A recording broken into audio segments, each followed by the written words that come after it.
مرشد شجاع سرور لالا رخاں نیر تاباں معصوم آمینہ حسنین کریمین کے رانا کائنات کے دلہ جناب محمد صلی اللہ علیہ وآلہ وسلم کے حضور ناز نے اپنی محبتوں عقیدتوں اور ارادوں کا خراج پیش کرنے کے بعد بارگاہ الہی کی دعا ہے جس عنوان سے آج کی مجلس کو سجایا گیا ہے۔ اللہ جل وعلا ہم تمام آپ کا مل بیٹھنا قبول فرما کے ابرار حسین اور ان کے دیگر بھائیوں کی والدہ اور والد ہمیں سچا جاتا ہے پورو شخصیات کی کام میں تشریف کرتا ہے۔ اللہ جل وعلا نے اپنی نعرہ کتاب قرآن مجید قرآن حمید میں لاتعداد مرتبہ اپنے حقیقت کے بعد والدین کی کرنے کا حکم بھی ارشاد فرمایا ہے، اور جو میں نے آیت کریمہ بطور خطبے کے اندر قرآن مجید کے اندر پڑھے گئے، اللہ جل وعلا نے یہ ارشاد فرمایا وَوَصَّيْنَا الْإِنسَانَ بِوَالِدَيْهِ إِحْسَانًا کہ ہم نے انسان کو وصیت کی ہے کہ وہ اپنے والدین کے ساتھ حسن سے سلوک کرے۔ میں نے اپنی مخلوق کو جتنی بھی کائنات میں اللہ یہ دین فرمایا کہ میں نے صرف حکم دیا ہے مسلمانوں کو کہ وہ ہی اپنے والدین سے سلوک کرے، کیونکہ اللہ نے پوری کائنات کو حکم ارشاد فرمایا کہ جو بھی میری مخلوق میں سے جس کو میں نے پیدا کیا ہے وَوَصَّيْنَا الْإِنسَانَ بِوَالِدَيْهِ إِحْسَانًا تو اپنے والدین کے ساتھ حسن اور حال میں سے اور حضور علیہ السلام کی بارگاہ میں ایک صحابی رسول نے کہا یا رسول اللہ صلی اللہ علیہ وسلم میرے اوپر احسانات کی وجہ سے سب سے زیادہ حسن اخلاق کے حسن خلق کے حقدار کون ہیں؟ تو میرے ماں باپ نے ارشاد فرمایا قال صحابی نے پھر عرض کیا رسول اللہ صلی اللہ علیہ وسلم میرے اوپر احسانات کی وجہ سے سب سے زیادہ حسن اخلاق کے حقدار کون ہیں؟ تو دوسری مرتبہ میرے ماں باپ نے ارشاد فرمایا قال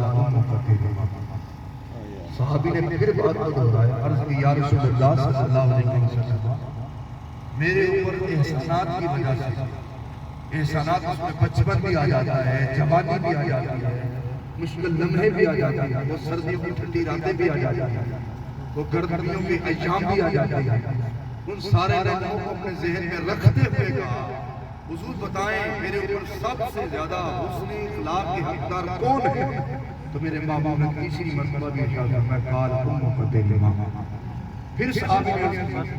تعجب کے اندر عرض کی یا رسول اللہ صلی اللہ علیہ وسلم کون ہے؟ تو میرے ماں باپ نے فرمایا قال ابا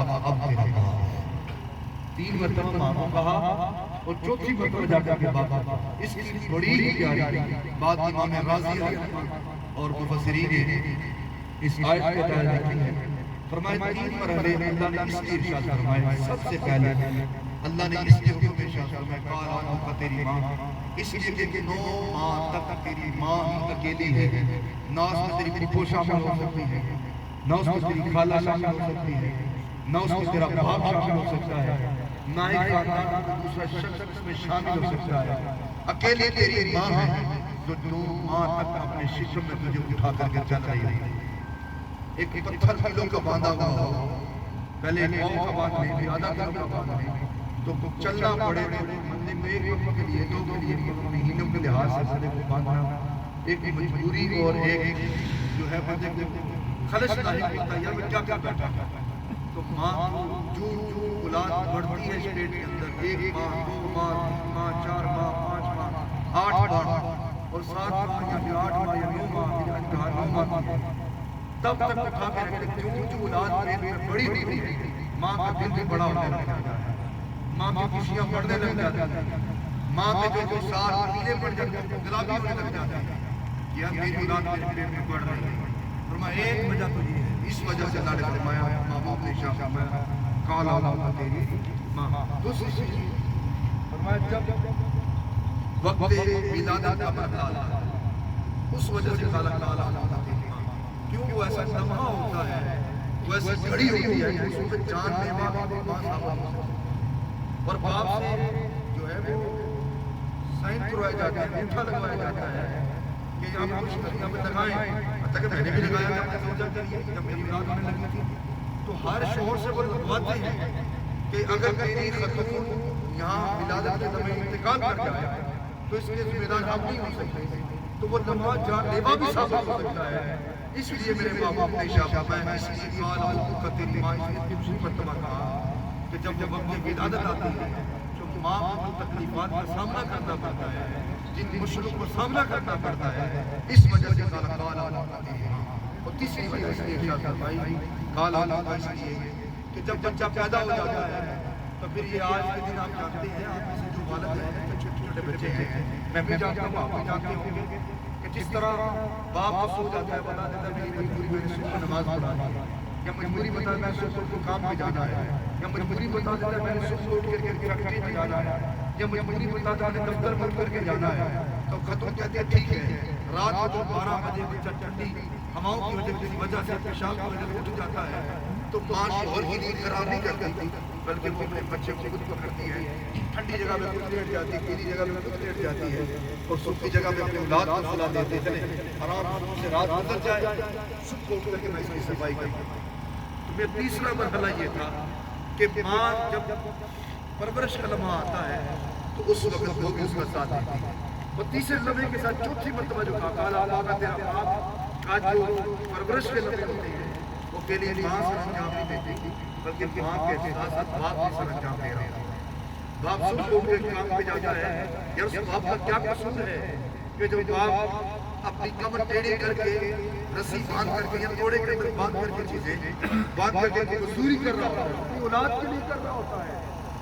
تو ماں اپنی مشقتوں کا سامنا کرنا پڑتی ہے کہ یار یہ بچہ رات کو پیشاب کرتا ہے, حالات کے لحاظ دیکھیں تو بچہ اگر پیپر میں پیشاب کرتا ہے تب ماں ایسے ناک کو دباتی نہیں ہے, اپنے منہ پہ ہاتھ نہیں رکھتی. اگر بچہ پیشاب کر دیتا ہے تو ماں اسے خوشیوں سے صاف کرتی ہے اور سردیوں کے یہاں میں گرم پانی کرنے کی کوشش کرتی ہے, میں گرم پانی سے اپنے بچے کو دھوؤں اسے صاف کروں. تو میاں یہ لمحے سارے طے کرتی ہے, اس لیے کہا کال امک تیری ماں سب سے زیادہ تیرے اوپر احسان کی وجہ سے, اس نے اخلاق کی وجہ سے اگر کوئی ہاتھ اٹھا رہا ہے وہ صرف تیری ماں. اس لیے تو کہا میرے محبوب کریم فرمایا اگر کوئی شخص, ایک صحابی نے عرض کی یا رسول اللہ صلی اللہ علیہ وسلم میں نے اپنی ماں کو دیکھا ہے کہ ماں بیماری کی حالات میں تھی اور میں نے اپنے باپ کو بھی دیکھا ہے کہ وہ معذوری کے حالات سے گزر رہا تھا, والد سے مبتلا تھا, تو میں اپنے باپ کو بھی اپنی ماں کو بھی دونوں کو وقت کے لحاظ سے اٹھا کر کے بیت الخلاء میں لے کے جانے لگتا, چارپائی سے اٹھا کے. تو راستے میری ماں بھی اور میرا باپ بھی میرے ہاتھوں میں بہت پڑتی کرتا تھا. تو حضور کیا میں نے اپنے ماں باپ کا حق ادا کر دیا ہے؟ یہ 7 سال ہو گئے, 6 سال ہو گئے, 8 سال ہو گئے, میں اپنی ماں کو سے اٹھاتا رہا, تو کیا میں نے اپنے ماں باپ کا حق ادا کر دیا ہے؟ تو میرے محبوب کریم نے ارشاد فرمایا صحابہ تم یہ بات کہتے ہو اگر وہ لمحے یاد کرو جس لمحے تیری ماں نے تجھے مٹھو کہہ کے پکارا تھا, ابھی تک تمہیں ایک مٹھو کا بدلہ, نیند کا بدلہ بھی ابھی تک تمہیں واپس نہیں ملا. تو ماں کا حق ساری زندگی کوئی لٹا نہیں سکتا. اس لیے کہا گیا کہ جب والدین جو ہیں وہ بڑھاپے میں چلے جائیں وہ بول کریں, تو اگر کسی شخص نے کسی وجہ سے اپنے ہاتھ میں سے رومال رکھ لیا, کپڑا رکھ لیا, یا اپنے ناک کو دبا لیا, اپنی سانسوں کو بھی روک لیا کہ ماں کے پیشاب کی وجہ سے, باپ کے پیشاب کی وجہ سے اسے جو ہے وہ آلودگی کی وجہ سے اسے بدبو کا اثر ظاہر ہو رہا ہے, تو فرمایا اگر والدین نے محسوس کر لیا تو اللہ اس کی ساری زندگی کی تہجد کی نمازیں بھی ضائع ہو گئی, تہجد کی نمازیں بھی اس کی ضائع ہو گئی. کیوں اس نے ایسے ہاتھ رکھا ہے؟ وہ لمحہ یاد کرو جس لمحے کے تیری ماں نے تیری پرورش کی ہے. حتیٰ سلیمان علیہ السلام فرماتے ہیں کہ میں ہوا میں اڑ رہا تھا اور اڑتے اڑتے میں نے ایک سمندر کے پاس، سمندر کے اوپر سے گزرا، وہ گہرا سمندر تھا، تو میں نے ایک بہت بڑا کپ دیکھا، یعنی انڈا دیکھا، بہت بڑا سفید کلر کا چمکدار موتی تھا، میں نے اسے دیکھا، تو میں نے جنات کو حکم دیا کہ جاؤ سمندر میں غوطہ زن ہو جاؤ اور لے کر اس کو باہر لاؤ۔ اب وہ دریا میں جاتے ہیں، اس سے اٹھا کر کے انڈے کو دریا کے کنارے پہ رکھا، تو سلیمان نے اللہ کے حکم سے حکم دیا کہ اس کو شک کر دیا جائے۔ کہ جب شک کیا کہ اندر سے ایک شخص تھا، وہ حالت سجدہ میں موجود تھا اور حالت سجدہ میں کہہ رہا تھا سبحان ربی الاعلی، سبحان ربی الاعلی۔ اب اس شخص سے سلیمان علیہ السلام نے کہا تو زندہ بھی ہے اور سمندر کے اندر غوطہ زن ہے اور اس کے اندر جو خوبصورت انڈے موتی کے اندر موجود ہے، وہ تب بھی تسبیح کر رہا ہے سبحان ربی الاعلی، کیا وجہ ہے تجھے اتنی بڑی یہ عظمت اور مقام کیسے ملا ہے؟ تو سلیمان علیہ السلام نے جب یہ جملے کہے تو اس شخص نے جو جواب دیا مجھے کیا کہا جب اپنی ماں کی خدمت کیا کرتا تھا تو میری ماں دعا کیا کرتی تھی اللہ میرے بیٹے کو گرم ہوا نہ لگنے دینا اور کبھی اس کو ٹھنڈی ہوا بھی نہ لگنے دینا اور میرے بیٹے کو زمین کے اوپر میرے مرنے کے بعد زمین پہ چلنے والا نہ بنانا اور قبر کی اندھیری کوٹری میں نہ اس پہ داخل کرنا۔ میں تیری بارگاہ میں دعا کرتی ہوں میرا بیٹا یہاں ایسی جگہ پہ محفوظ ہو تو جہاں پہ جب شخص اللہ کا پیغمبر بھی دیکھے تو اس کو تعجب ہو جائے۔ جب یہ بات کہی تو حضرت اس نوجوان نے جب یہ جملے حضرت سلیمان علیہ السلام سے کہے تو کہا اللہ نے تیری دعا قبول کر لی ہے، اب یہ تو بتا کہ تو بند انڈے کے اندر موجود ہے تو تجھے پانی کہاں سے ملتا ہے، تجھے رزق کہاں سے ملتا ہے؟ تو کہا جب میں خواہش کرتا ہوں کہ اللہ مجھے رزق عطا کرے تو ایک لمحے سے پہلے ایک درخت نکلتا ہے، اس درخت کے اندر سے پھر ایک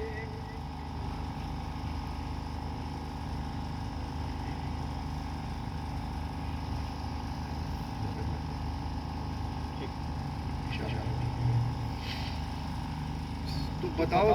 دروشی پڑھی صلاۃ و سلام علیکہ یا رسول اللہ وعلی آلک و اصحابک یا رسول اللہ، صلاۃ و سلام علیکہ یا سیدی یا رسول اللہ وعلی آلک و اصحابک یا محمد رب العالمین۔ میں بتاؤ کہ تجھے انڈے کے اندر یہ جو دریا کے اندر ہوتا تھا، دریا کے اندر پڑا ہوا ہے، بتا تجھے رزق کیسے ملتا ہے؟ تو فرمایا رزق دینے والی طرف سے اللہ کی ذات ہے، میں زندہ ہوں مرا نہیں ہوں مگر میری ماں کی دعا قبول ہو چکی ہے، تو جب میں رزق کا طلب گزار ہوتا ہوں تو اللہ مجھے رزق بھی عطا کر دیتا ہے، جب میں پانی کا طلب گزار ہوتا ہوں تو اللہ مجھے پانی بھی عطا کر دیتا ہے۔ اس لیے کائنات میں کوئی دعائیں قبول ہو کہ نہ ہو، جب کسی والدین کی اپنی اولاد کی حق میں ہاتھ اٹھ جاتے ہیں اس کو اللہ قبولیت کے سارے دروازے کھول دیتا ہے۔ جب یہ والدین دعا کرتے ہیں تو اس لیے کہا گیا کہ سب سے زیادہ تمہارے اوپر احسانات کی وجہ سے اگر کوئی حسن اخلاق کا حقدار ہے تو وہ تیری ماں ہے یا تیرا باپ ہے، سب سے زیادہ۔ حضور علیہ السلام کی بارگاہ میں ایک صحابی نے عرض کیا، مشہور حدیث ہے آپ نے پہلے بھی سنی ہوگی، حضور کی بارگاہ میں عرض کیا یا رسول اللہ صلی اللہ علیہ وسلم میں اس میں جہاد طلب کرنا چاہتا ہوں، میری چاہت ہے میں جہاد پہ جاؤں تو مجھے حکم ارشاد فرمایا میں چلا جاؤں۔ میرے ماموں نے فرمایا اپنی والدہ کا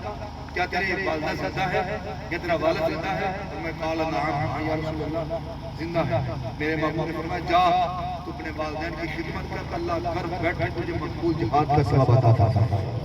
گھر بیٹھ کے خدمت کر کے تو دیکھ۔ اب ہمارے ذہن میں یہ بات آ جائے، حدیث ایک بات کہنے لگا ہوں، اب ہمارے ذہن میں یہ بات آ جائے گی کہ یار میری والدہ تو زندہ نہیں ہے یا میرا والد زندہ نہیں ہے تو میں کیا کروں؟ اب میں اپنی خدمت تو کر نہیں سکتا۔ تو میرے باپو نے فرمایا جو تمہارے والد کے دوست ہیں، یہ تمہارے باپ کے یار ان کی خدمت کر، ان کا احترام کر، اللہ پھر بھی تجھے وہی اجر عطا کرے گا جو تیرے باپ کے دوست ہیں۔ اگر اتنا بھی نہیں ہو سکتا تو باپ کی قبر پہ جا کے اللہ کی بارگاہ میں ہاتھ اٹھا کے دعا کر، اے اللہ میرے والدین کی بخشش عطا فرما دے۔ میرے نبی کریم کا فرمان ہے جو بندہ اپنے والدین کی مغفرت کی دعا کرتا ہے زندہ ہوتا ہے فوت ہو جائے تب اپنے والدین کی مغفرت کی دعا کرتا ہے،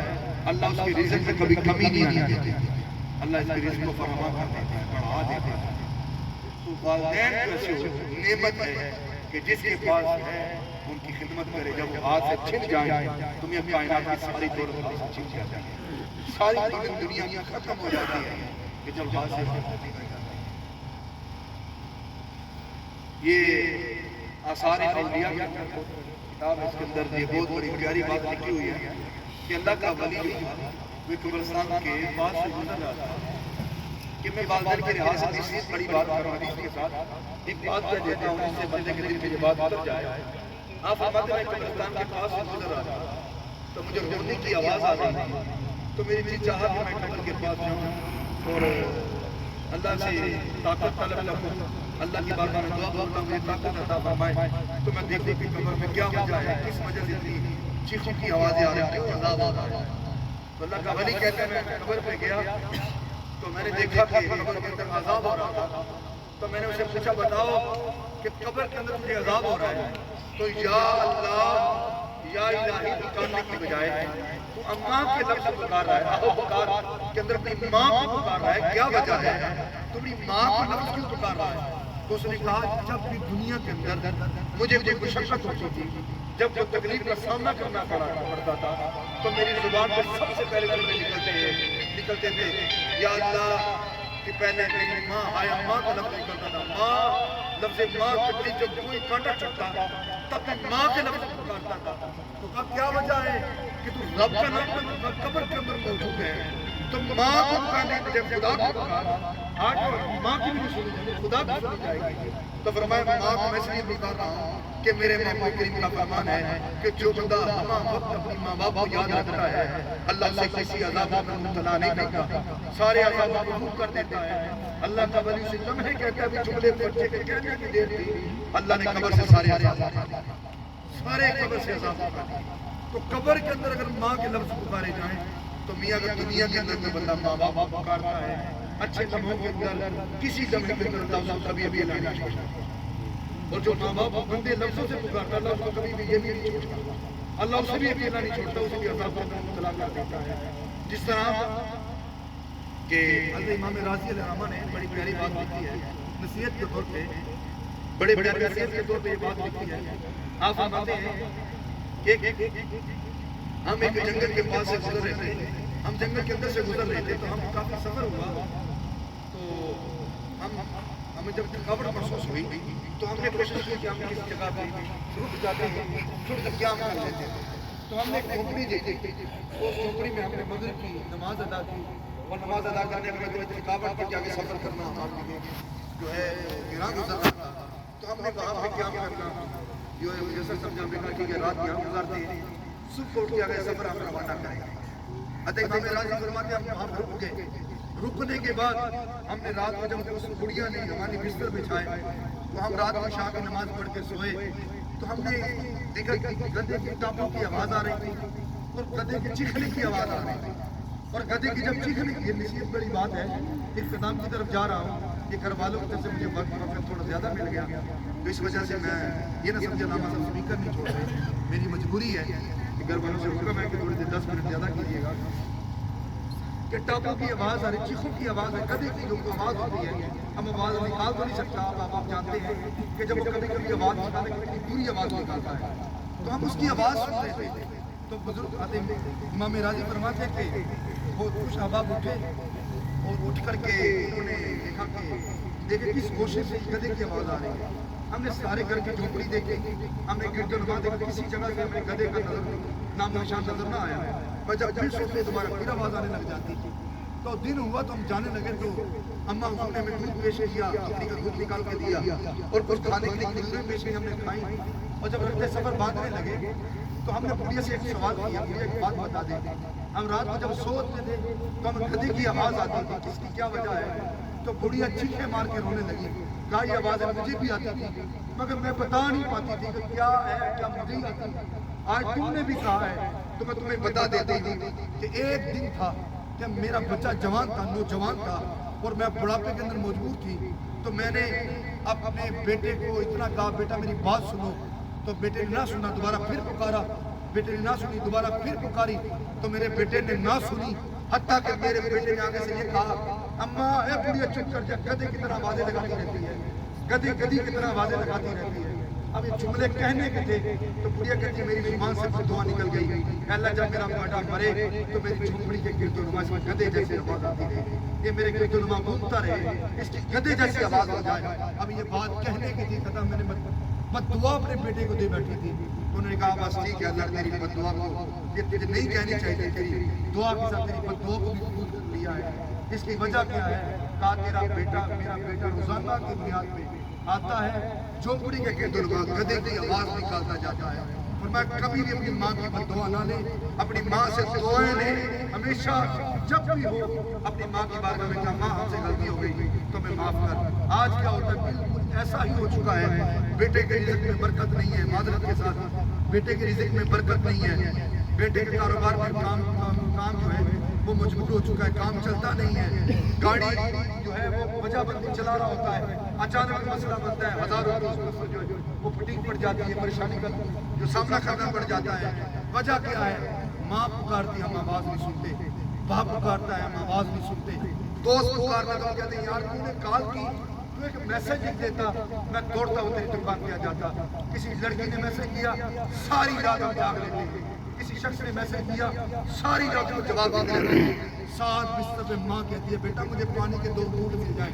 بیٹا کہتا ہے ماں رکتا ہوں، رک جا تجھے پانی پلاتا ہوں، تجھے پانی پلاتا ہوں۔ کبھی کبھی 2 گھنٹے گزر جاتے ہیں، کبھی کبھی 4 گھنٹے گزر جاتے ہیں۔ میاں کبھی ایسا نہ کرنا، جو پیو گے، جو زمین میں بو گے وہی کاٹو گے، آج گندم بو کے آؤ گے تو میاں کل کو جا کر تم چاول نہیں کاٹو گے بلکہ تمہیں گندم ہی کاٹنی پڑے گی۔ اگر تم قرون ملک میں چلے گئے میرے باپو کے جملے سنے، میرے باپو جب مکے کے سردار بنے، جب مدینے کے سردار بنے تو میرے باپو نے ایک اللہ کی بارگاہ میں دعا کی، اے یا میرے پروردگار عالم، کاش میری ماں زندہ ہوتی، کاش میرا باپ زندہ ہوتا۔ میری ماں نے تو مجھے دیکھا، چھوٹی حالت میں دیکھا، اور میں نے اپنی ماں کے ہاتھ دیکھے، مگر میری ولادت سے قبل میرا باپ ہو چکا تھا، میرا باپ انتقال کر چکا تھا۔ کاش میری ماں بھی زندہ ہوتی، کاش میرا باپ بھی زندہ ہوتا۔ میری ماں نے اتنی مشقتیں سب کو برداشت کی، آج میری ماں مجھے مکے کا سردار بنی دیکھتی، آج میرا باپ جو ہے مجھے مدینے کا سردار بنے دیکھتا تو مجھ پر رش کرتے۔ اور میں کبھی کبھار ایسا بھی ہوتا ہے، ماں بھی فوت ہو جاتی ہے، باپ بھی فوت ہو جاتا ہے، بچہ ویزا لگواتا ہے انگلینڈ چلا جاتا ہے، بچہ ویزا لگواتا ہے UK چلا جاتا ہے، بچہ ویزا لگواتا ہے تو کسی وجہ سے یورپ کے ملک میں چلا جاتا ہے، پھر وہاں پہ جب کبھی کبھار ماں کی یاد آتی ہے تو کہتا ہے کاش میری ماں زندہ ہوتی تو میں اپنی ماں کو جوتا لے کے ہی نہیں دیتا، کاش میری ماں زندہ ہوتی تو میں اپنی ماں کو عید کے دن سونا لباس پہناتا، کاش میری ماں زندہ ہوتی میری بہن کو اپنی ماں کو سونا لباس دے کر کے دیتا۔ میاں کاش کے لمحے سے پہلے اگر ماں زندہ ہے تو آج اس کی خدمت کرے، آج عبادت کرے، کیونکہ میرے باپو نے ان کا فرمان ہے، میرے باپو نے فرمایا صحابہ جس نے اپنی ماں کو محبت کی نگاہ سے دیکھا، جس نے اپنے باپ کو محبت کی نگاہ سے دیکھا، اللہ اس کو گھر بیٹھے مقبول حج کا ثواب عطا فرماتا ہے، گھر بیٹھے اللہ اس کو مقبول حج کا ثواب عطا فرماتا ہے۔ اور صحابہ نے ہماری آسانی کر دی، ابو ہریرہ نے عرض کی یا رسول اللہ صلی اللہ علیہ وسلم، یا رسول اللہ کوئی بندہ ایک مرتبہ دیکھے اور میں تب بھی مقبول حج کا ثواب۔ فرمایا اللہ کے آنکھ دیکھے